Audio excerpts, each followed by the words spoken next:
1 spoon വെളിച്ചെണ്ണ ഒഴിച്ചിട്ട് നമുക്ക് തോരൻ ഉണ്ടാക്കാം. അപ്പം കടുകിടാം, ഒരു 2 കറിവേപ്പില ഇടാം, ഒരു സവാളയും 2 പച്ചമുളകും കൂടി ചേർത്ത് വഴറ്റാം.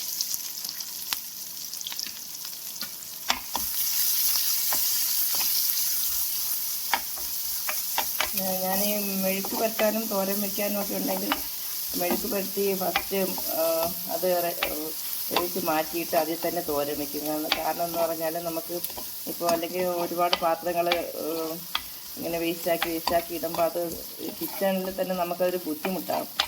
അപ്പോൾ ഇതൊരു വലിയ എളുപ്പമാണ്.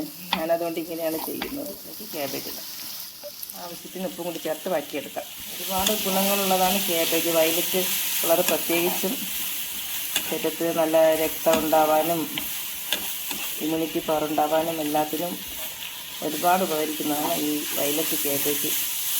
ഇതിലേക്ക് അല്പം അരപ്പ് ചേർക്കാം. ഞാനിത് അരച്ചൊന്നും ചേർക്കുന്നില്ല. ഇതിൻ്റെ മധ്യഭാഗത്തായിട്ട് അല്പം ജീരകം ഇട്ട് ഒരു 2 സ്പൂൺ തേങ്ങ ചെറുതായി ചിരകിയെടുക്കുകയാണ്. അപ്പോൾ അത് പ്രത്യേകിച്ച് അരയ്ക്കേണ്ട ആവശ്യമില്ല.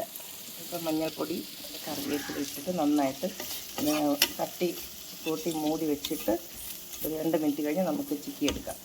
ക്യാബേജ് തോരൻ റെഡിയായിട്ടുണ്ട്.